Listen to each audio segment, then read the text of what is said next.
Assalamualaikum warahmatullahi wabarakatuh. Salam sejahtera bagi kita semuanya. Perkenalkan, nama saya Nurse Feni Amelia Puspitasari, Magister Keperawatan, Spesialis Keperawatan Anak. Saya adalah dosen tetap pada program studi pendidikan profesi nurse, Fakultas Kesehatan Universitas Muhammad Husni Tamrin, Jakarta. Pada kesempatan kali ini, saya ingin menyampaikan deskripsi terkait mata kuliah yang saya ampuh, yaitu mata kuliah keperawatan anak sehat dan sakit akut. Mata kuliah ini ditujukan untuk mahasiswa pada semester 4 dengan kode mata kuliah NSE 24403B. Perkuliahan ini diselenggarakan dalam 16 kali pertemuan dengan rincian 14 kali pertemuan untuk pemberian materi dan 2 kali pertemuan masing-masing untuk ujian tengah semester dan ujian akhir semester. Mahasiswa diajarkan untuk memberikan pendidikan kesehatan, menjalankan fungsi advokasi bagi klien dan keluarganya dengan komunikasi efektif, serta membuat keputusan klinis dengan mempertimbangkan aspek legal dan etik. Kegiatan belajar berorientasi pada pencapaian kemampuan berpikir sistematis, komprehensif, dan kritis dengan pendekatan proses keperawatan serta pengembangan soft skill.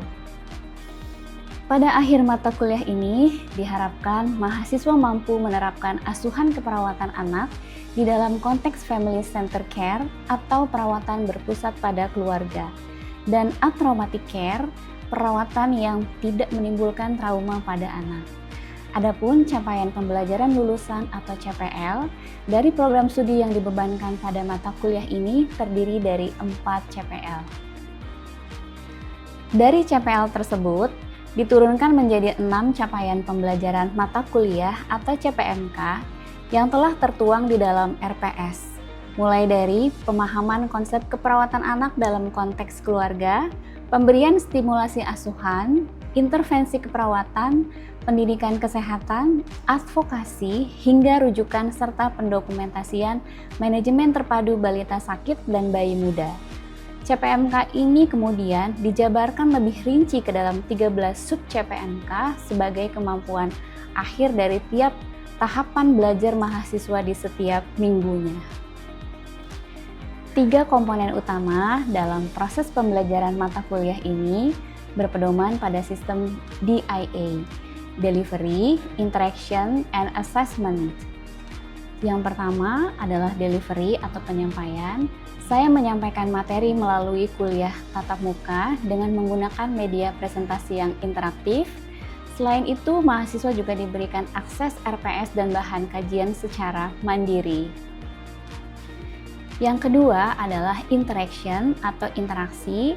Saya melibatkan komunikasi 2 arah antara dosen dan mahasiswa melalui ruang diskusi, presentasi kelompok, dan tanya jawab interaktif untuk melatih cara berpikir kritis. Dan yang terakhir adalah assessment atau penilaian. Saya menilai secara transparan dan objektif yang terdiri dari 3 aspek utama, yaitu kognitif sebesar 40% meliputi UTS dan UAS, psikomotorik 50% berupa tugas individu dan seminar presentasi kelompok, dan afektif 10% yang dinilai dari observasi sikap mahasiswa secara ilmiah di kelas. Model pembelajaran yang saya gunakan sangat bervariatif dan berpusat pada mahasiswa. Di antaranya adalah small group discussion, di mana mahasiswa dibagi dalam beberapa kelompok untuk mendiskusikan berbagai asuhan keperawatan gangguan sistem tubuh pada anak. Yang selanjutnya adalah self-directed learning, untuk memupuk kemandirian mahasiswa dalam mencari referensi materi seperti filosofi keperawatan anak dan deteksi tumbuh kembang pada anak. Dan yang terakhir adalah contextual instruction, di mana pembelajaran ini disesuaikan dengan contoh kasus klinis nyata di rumah sakit, di puskesmas, dan masyarakat agar mahasiswa siap mengaplikasikannya di lahan praktik. Untuk menunjang pembelajaran, referensi yang saya gunakan bersumber dari modul pembelajaran dan buku ajar keperawatan karya saya sendiri, pedoman Kementerian Kesehatan Republik Indonesia, serta beberapa artikel jurnal penelitian terkini. Baik, berikut adalah video pembelajaran pada mata kuliah keperawatan anak sehat dan sakit akut dengan materi asuhan keperawatan anak dengan hospitalisasi pada pertemuan 15. Mari kita simak videonya. Ya, baik, Assalamualaikum warahmatullahi wabarakatuh. Selamat siang Waalaikumsalam. semuanya, mahasiswa. Siang, Bu.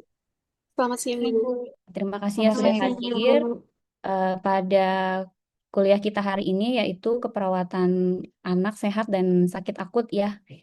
Ini kita masuk pada pertemuan ke-15 ya, dengan topik atau bahan kajian itu adalah asuhan keperawatan pada anak dengan hospitalisasi. Ya, nanti diharapkan mahasiswa mampu menggambarkan ya bagaimana sih proses keperawatan ketika anak yang sedang dirawat ya, terus kemudian bagaimana untuk intervensinya sampai dengan evaluasinya. Begitu. Nah, sebelum kita mulai ya, kita isi presensi dulu ya. Ibu akan share screen untuk mengisi untuk di-scan barcode-nya. Apakah ini sudah terlihat? Sudah, Bu. Terlihat, Ibu. Ya, Sudah, Ibu. silakan di-scan oleh HP masing-masing ya. Sudah ya semuanya? Ibu stop share. Sudah siap ya untuk kita mulai perkuliahan kita pada hari ini ya. Nanti kalau mau ada pertanyaan ya silakan boleh di raise hand atau masukkan di dalam chat Zoom kita ya gitu. Ya. Apakah ini sudah terlihat? Sudah, Ibu. Oke, baik ya sudah terlihat di sini. Ya, ini adalah judulnya asuhan keperawatan pada anak dengan hospitalisasi ya. Jadi nanti outline dari pembelajaran kita ada 10 ya untuk sub materi yang akan kita bahas yaitu pengertian sampai dengan asuhan keperawatan pada anak yang dihospitalisasi. Ya, jadi nanti sebelum masuk ke materi Ibu ingin tahu dulu nih dari mahasiswa kira-kira sudah pernah dengar belum sih apa kata apa arti dari hospitalisasi pada anak? Apa yang diketahui kira-kira? Hospitalisasi itu kondisi di mana seorang anak diharuskan untuk dirawat inap di rumah sakit, Ibu. Ya, ya betul sekali. Terima kasih Mutia atas jawabannya. Ya, jadi betul ya anak ini sedang menjalani untuk perawatan ya, dikarenakan biasanya ada gangguan untuk penyakit ataupun baik secara fisik maupun secara mental ya gitu. Tapi kebanyakan adalah ini yang kita akan temui adalah di gangguan fisik atau kebutuhan sistem atau kebutuhan dasar manusia dari si anak itu ya. Kayak sebelum juga masuk, Ibu ada kasus pemicu nih. Ya, jadi di sini ada seorang anak laki-laki, ya, usianya 2 tahun 4 bulan dirawat di ruang perawatan anak, ya, sejak 2 hari yang lalu dengan diagnosis medis bronkopneumonia. Bronkopneumonia kita sudah belajar ya, ini masuknya di dalam penyakit apa? Pernapasan, Ibu.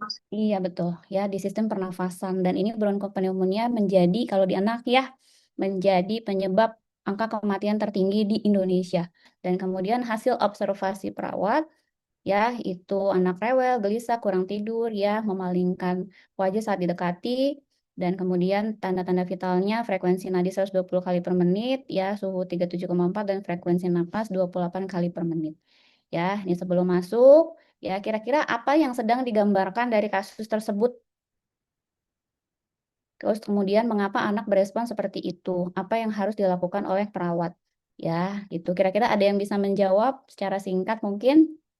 Takut, Ibu, cemas. Iya, takut ada cemas. Ya, kira-kira kenapa ya kok anaknya bisa takut dan cemas? Kira-kira kenapa ya?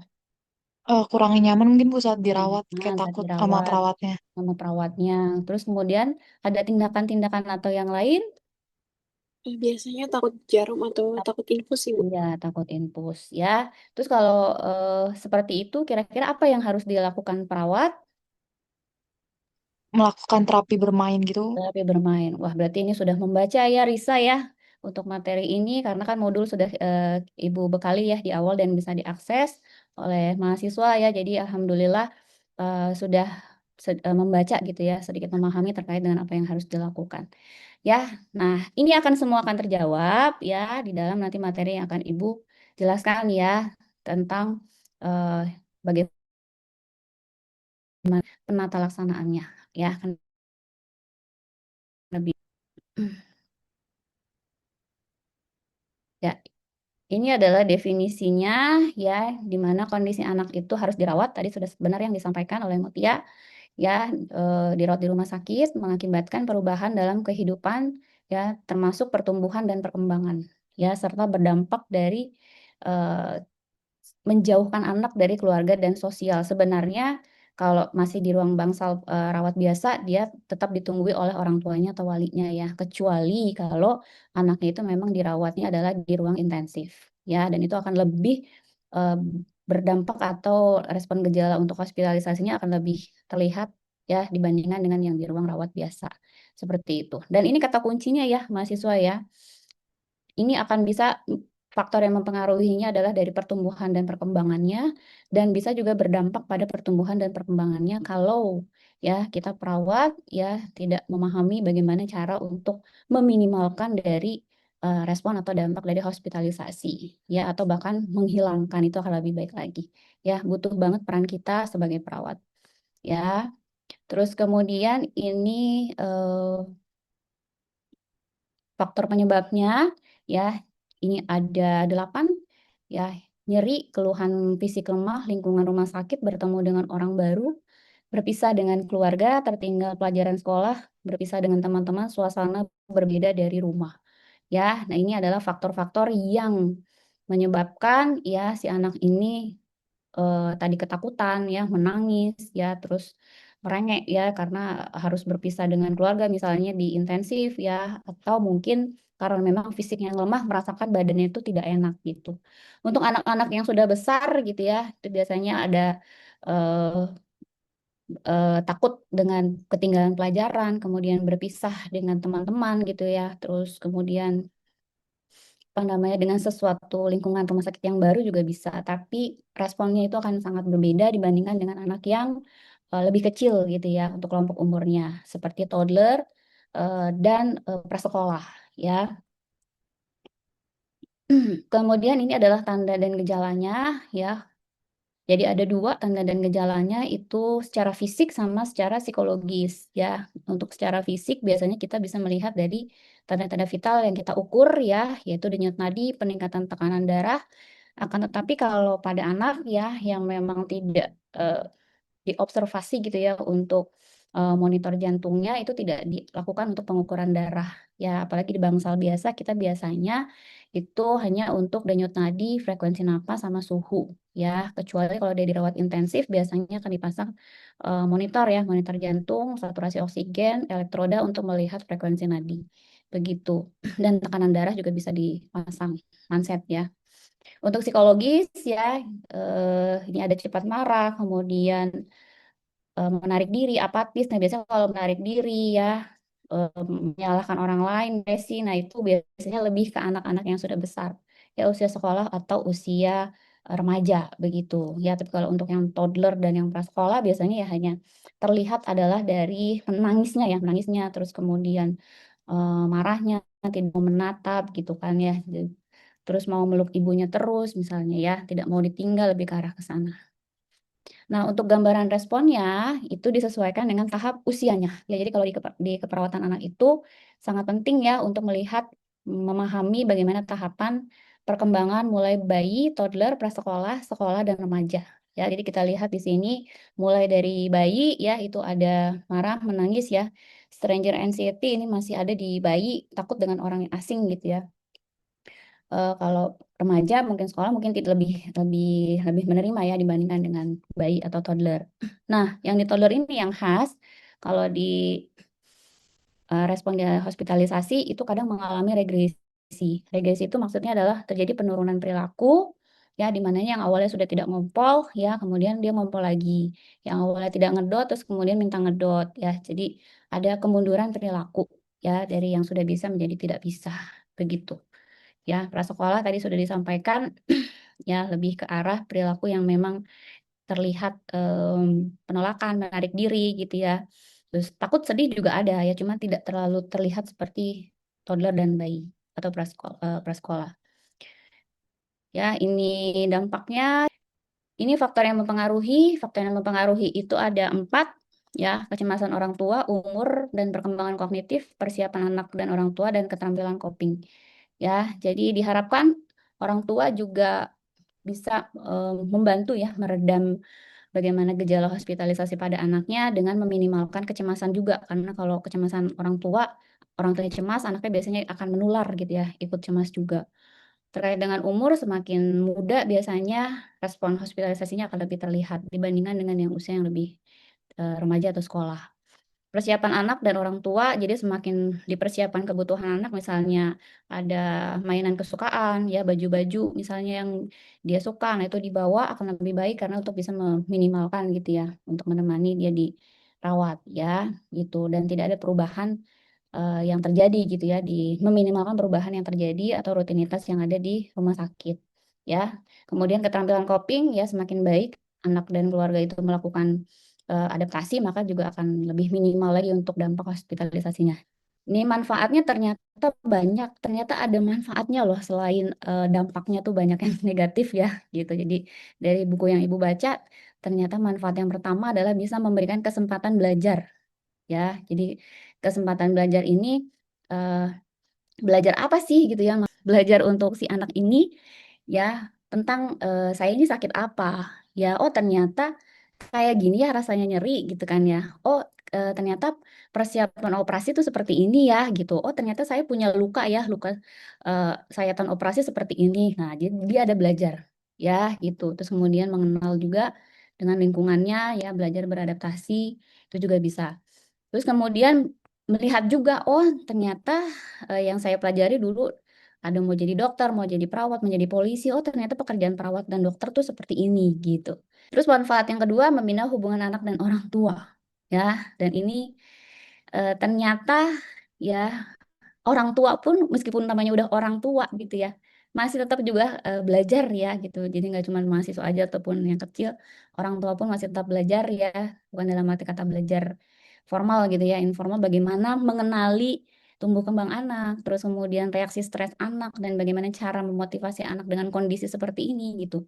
Ya sehingga hubungan antara anak dan orang tua itu semakin dekat. Yang biasanya mungkin orang tuanya sibuk bekerja ya, tapi ketika anaknya sakit ya harus tungguin ya, jadi lebih dekat kepada anak ya. Meningkatkan penguasaan diri ini lebih ke anak ya gitu, jadi meningkatkan kemandirian, kedewasaan ya, apalagi mungkin dirawatnya adalah di ruang PICU, Pediatric Intensive Care Unit misalnya, ya di mana tidak boleh ditungguin ya. Kalau dia bisa sendiri melakukan sendiri ya, maka bisa melakukannya adalah sendiri gitu ya, dan juga bagaimana pengalaman dirawat.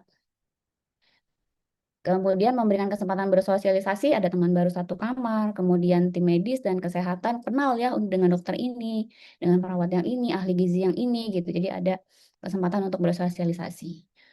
Kemudian untuk upaya preventif ya atau pencegahan ini ada 2 ya, ada di rumah itu prehospitalisasi, kalau yang keduanya adalah yang di rumah sakit ya. Jadi kenapa orang tua bertugas untuk menjelaskan kenapa anak harus dirawat, kemudian kebutuhan anak dipenuhi ya, jelaskan bagaimana situasi, siapa saja ya, kemungkinan pemeriksaan yang akan dilakukan apa.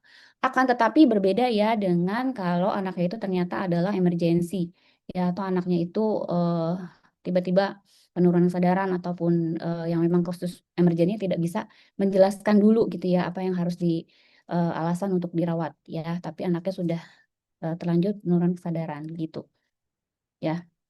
Paling tidak di rumah sakit ya diharapkan sudah nih diberikan informasi kalau anaknya sudah besar ya, tetap aja ada inform konsen ya atau inform pasen kalau di anak ya.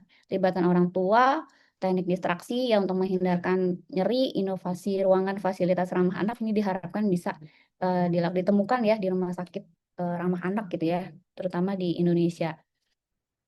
Ini ada penata laksanaannya, ada terapi bermain ya, ada terapi badut, terapi musik, terapi menyanyi ya, dan ini semua terapi ini sudah banyak juga hasil-hasil penelitiannya. Ini asuhan keperawatannya ya, di mana asuhan keperawatan ini ya kita melakukan pengkajian ya, melakukan pengkajian. Kita sudah tahu tahapannya ada 5. Ya, ada pengkajian, diagnosis keperawatan, perencanaan, pelaksanaan, dan evaluasi keperawatan. Ya, gitu. Jadi untuk pengkajian harus mampu nih mengenali tadi tanda dan gejala ataupun dampak yang terjadi pada anak dan respon dari hospitalisasi. Terus yang kedua, diagnosisnya yang sudah pasti kita angkat, dan ibu biasanya selalu menyarankan kita harus angkat di dalam diagnosis keperawatan kita tuh harus ada mulai dari anak usia bayi sampai dengan anak usia remaja, ya itu tetap kita angkat, ya gitu. Ada juga yang enggak kok Bu, dia kalau sama perawat atau dokter mau aja kok disuntik nggak nangis gitu. Coba dilihat ya apakah dia termenung diam saja, ya terus kemudian apa namanya dia menerima, dia nggak nangis nggak apa, tapi coba ditanya ya apakah senang nih tinggal di rumah sakit atau dirawat gitu ya. Pasti kan jawabannya enggak, pengen sekolah, pengen ketemu teman-temannya, pengen mungkin olahraga bareng lagi dengan temannya, itu menjadi salah satu gejala juga dari ansietas. Atau tanya pola tidurnya, ada perubahan atau tidak, bisa tidur atau tidak, ya makannya nafsu atau tidak, ya gitu. Jadi selain dari itu juga harus dikaji gitu ya, tidak hanya menangis ataupun takut gitu. Untuk perencanaannya kita punya luaran ya, standar luaran keperawatan Indonesia, yaitu tingkat ansietasnya adalah menurun, di mana nanti ada observasi, terapeutik, edukasi, kolaborasi menjadi 4 lingkup intervensi keperawatan kita ya, gitu yang sebaiknya kita lakukan ya, gitu untuk menurunkan ansietas pada anak ya. Nah, ini kan kita perencanaan itu ekspektasinya adalah menurun ya. Jadi memang membantu terapi keperawatan kita ya sebagai komplementer untuk membantu kecemasan anak. Syukur-syukur memang hilang gitu ya untuk kecemasan anak. Tapi kalaupun sudah menurun itu sudah menjadi kriteria hasil yang menyatakan bahwa masalah keperawatan ansietas itu teratasi begitu. Pelaksanaannya sesuai dengan perencanaan, evaluasinya masalah ansietas teratasi, tingkat ansietasnya menurun. Ini adalah contoh ya video terapi bermain yang bisa kita terapkan ya oleh mahasiswa ataupun nanti ini bisa juga diaplikasikannya Tapi dikasih lampu. ketika sudah bekerja gitu ya dengan ada SOP-nya mungkin dari rumah sakit ya kemudian kita menerapkan dan disediakan juga ruangan khusus bermain.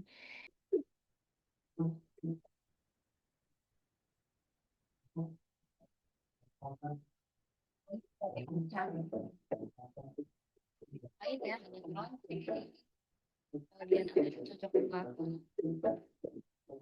ya sangat efektif bermain kalau bisa diaplikasikan ya cara konten ya waktu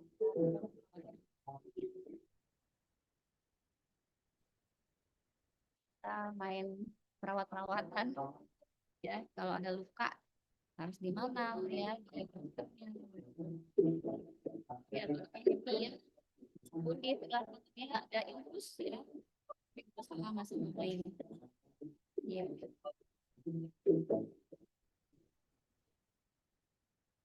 ya jadi ini adalah jurnal penelitian yang bisa dicari ya terkait dengan materi terutama adalah terapi-terapi bermain yang tadi Ibu sampaikan sudah banyak untuk diteliti ya gitu. Daftar pustakanya ya. Silakan ada yang ingin ditanyakan atau mungkin ingin diperjelas kembali terkait dengan materi Ibu. Izin Ibu, saya Syubitamini izin bertanya. Ya. Ya silakan Aisyah. Apa saja langkah terpenting dalam melakukan proses keperawatan pada anak dengan hospitalisasi? Ya, terima kasih Terima kasih, Bu. Aisyah untuk pertanyaannya. Ya, sangat bagus sekali ya kita sebagai perawat gitu ya untuk mengetahui ya. Jadi yang paling terpenting dari proses keperawatan kita sebenarnya semuanya penting ya Aisyah ya. Cuman yang ditanya terpenting berarti satu itu adalah di pengkajian. Ya, kita seorang nurse ya untuk level kompetensi kita diharapkan pintu gerbang gitu ya untuk bisa memberikan asuhan atau intervensi dan pelaksanaannya adalah dimulai dari pengkajian. Ya, gitu. Jadi dilihat betul bagaimana tanda dan gejala ya respon ataupun sampai dengan dampak ya yang ditimbulkan gitu ya. Kemudian yang paling penting juga adalah dikaji, diidentifikasi untuk tingkat perkembangan anak. Ya, jadi jangan sampai nanti salah melakukan intervensi itu ya, karena tidak semua tidak semua nanti terapi bermain cocok gitu ya untuk anak ya gitu ya. Jadi kan nggak cocok untuk pencocokkan warna, terus untuk usianya usia sekolah misalnya gitu ya. Itu penting ya. Jadi untuk pengkajian sama melihat tahapan perkembangan pada anak. Ya, begitu Aisyah, sudah dipahami? Baik Ibu, sudah. Terima kasih banyak. Ya, ya baik. Ibu rasa cukup ya untuk perkuliahan kita hari ini ya. Di sini harusnya Ibu apa namanya ada di evaluasi itu ada refleksi dan evaluasi ya. Ya dari kira-kira yang dirasakan setelah melakukan pembelajaran ini bagaimana? Ada yang mungkin bisa menyampaikan 1-2 kata apa yang dirasakan? Kita refleksi dulu. Baik, Ibu izin menjawab. Mm-mm. Karena setelah pembelajaran ini lebih paham mengenai hospitalisasi pada anak di rumah sakit. Ya, lebih paham ya. Dan siap ya nanti Malvi ya, bagaimana cara menghadapi ya, gitu. Ya, terima kasih. Nah, sekarang untuk evaluasi, Ibu mau bertanya kembali ya. Ya, untuk tadi pengkajian sudah, intervensi sudah, ya, diagnosis keperawatan apa sih yang dimunculkan ketika ada respon hospitalisasi? Siapa yang mau menjawab? Masalah keperawatan Ibu. apa? Ya, silakan Mutia. Ansietas, Ibu. Ansietas, betul ya. Ansietas berhubungan dengan dampak hospitalisasi. Ya, baik. Semoga ya di pembelajaran kali ini tadi ya sudah disampaikan refleksinya sesuai gitu ya, bermanfaat dan lebih tahu lagi ya terkait dengan bagaimana harus menghadapi anak dengan hospitalisasi. Terima kasih atas waktunya dan perhatiannya pada mahasiswa ya. Sebelum Ibu tutup, boleh ya Ibu pantun ya. Bunga melati putih berseri, tumbuh subur di taman kota. Ilmu keperawatan anak telah diberi, semoga bermanfaat untuk bekal bekerja. Ya, Asik. ya terima kasih semuanya ya atas kehadirannya di Zoom mata kuliah hari ini di pertemuan 15 ya. Nanti untuk selanjutnya adalah di pertemuan 16 siap dengan UAS ya. Jangan lupa belajar dengan baik ya. Semoga bisa nanti hasilnya maksimal bagus untuk UAS-nya. Ya, Ibu tutup perkuliahan kita pada hari ini. Wassalamualaikum warahmatullahi wabarakatuh. Salam sehat semuanya ya mahasiswa. Assalamualaikum warahmatullahi wabarakatuh. Wabarakatuh. Ya, Terima kasih, Bu. Terima kasih, Ibu. sama-sama. Sekian video mata kuliah keperawatan anak sehat dan sakit akut pada kali ini. Video ini sebagai salah satu syarat penyusunan dokumen pernyataan diri dosen dalam unjuk kerja Tridharma Perguruan Tinggi atau PDD UKTPT. Semoga dapat menjadi pertimbangan yang baik dalam penilaian sertifikasi dosen tahun 2026. Terima kasih.